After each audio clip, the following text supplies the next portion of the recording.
அந்த கலைஞரின் மகனாக இருக்கக்கூடிய நான் சொல்லுகிறேன், அது தெரிஞ்ச ஒரு கட்சி என்ன அப்படின்னு சொல்லிட்டு பார்த்தீங்கன்னா மக்கள் நீதி மையம் அப்படின்ற ஒரு கட்சி. இனிமேல் அது ஒரு இருக்க போகுதா அப்படின்ற மாதிரி ஒரு சந்தேகமே வந்துச்சு. ஏன்னு சொல்லிட்டு பார்த்தீங்கன்னா உங்களுக்கே எல்லாம் தெரியும், இந்த நாடாளுமன்ற தேர்தலில் அவர் போட்டியிட போகிறதே இல்லை. யார்? கமலஹாசன் அவர்கள் போட்டியிடவே போகிறதில்ல. அப்புறம் எதுக்கு அவர் கட்சின்னு ஒன்று ஸ்டார்ட் பண்ணணும்? அதில் உறுப்பினர்கள்லாம் எதுக்கு? ஒரு கட்சி அது வளரணும்னா தேர்தல்களில் போட்டியிடணும், ஜெயிக்கிறோமோ தோக்கிறோமோ போட்டியிடணும். இதுமாரி ஒரு ராஜ்யசபா சீட்லாம் வாங்கிட்டு போய் நின்னதுக்கு இவர் முன்னாடி பேசினார்ல, அதை ஒவ்வொன்றும் நினச்சா ரொம்பவே மனசு வருத்தமாக இருக்கும்னு. ஃபஸ்ட்டு இவர் 2021 இவர் ஒரு விளம்பரத்தில் என்ன வரும்னு பார்த்தீங்கன்னா டிவியை உடைப்பார். அந்த டிவியில் என்ன தெரியுமா வரும்? ஸ்டாலின் அவர்கள் பேசுகிற மாதிரி வரும். நான் கருணாநிதியின் மகன் அவர் சொல்லுவார், இவர் ரிமோட்டை எடுத்து உடைப்பார்.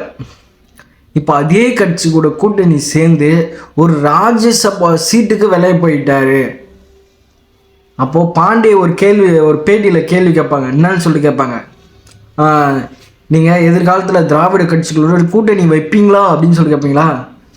இதுக்கு நான் பதில் சொல்ல மாட்டேன், இவங்கள தான் பதில் சொல்லுவாங்கன்னு சொல்லிட்டு மக்களை நோக்கி கேட்பாங்க. அப்போ எல்லாம் என்ன சொல்லுவாங்க தெரியுமா? இல்லை அப்படின்ட்டு சொல்லுவாங்க. இப்போ எந்த மூஞ்சை எதை வச்சுக்கிட்டு இந்த 2024 எலெக்ஷன்ஸில் எல்லாருக்கும் வாக்கு சேகரிப்பார் திமுக ஆதரவான்றது எனக்கு தெரியல. ஏன்னு சொல்லிட்டு பார்த்தீங்கன்னா கமலஹாசன் அவர்கள் அதில் பாஜகவை அதிகமாக பேசியிருப்பார், அடுத்து திமுகவை எதிர்த்திருப்பார். ஏன்னு சொல்லிட்டு பார்த்தீங்கன்னா 2021 திமுக கண்டிப்பாக ஜெயிக்குன்றது கமலஹாசனுக்கு கண்டிப்பாக தெரியும். அதன் காரணமாக திமுகவை தான் அதிகமாக டார்கெட் பண்ணி பிரச்சாரம் பண்ணார். இப்போ அதே திமுகவில் ஒரு நாடாளுமன்ற உறுப்பினராக ஆகிறதுக்கு அதுக்கு நம்ம லோக்சபாவில் எலெக்ஷனில் நிற்கணும். ராஜ்யசபா சீட்டு வாங்கிக்கின்னு போய் நின்றுட்டுருக்காரு.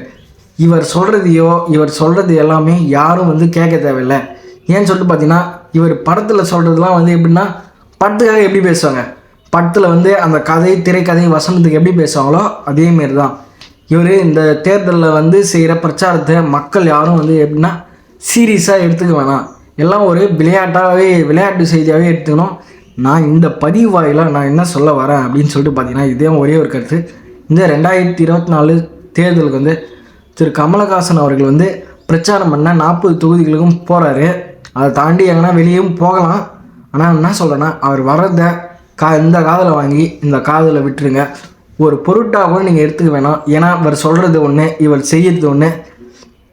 திடீர்னு இங்கே இப்படி பேசின்னு இருப்பார், அங்கே அப்படி மாற்றி பேசுவார்ன்றதுக்கு கடந்த கால உதாரணம் இருக்குது. ஒரு நியாய தர்மம் இருக்கணும், அதில் எந்த ஒரு வகையிலையுமே கமலுக்கு அது பொருந்தாது.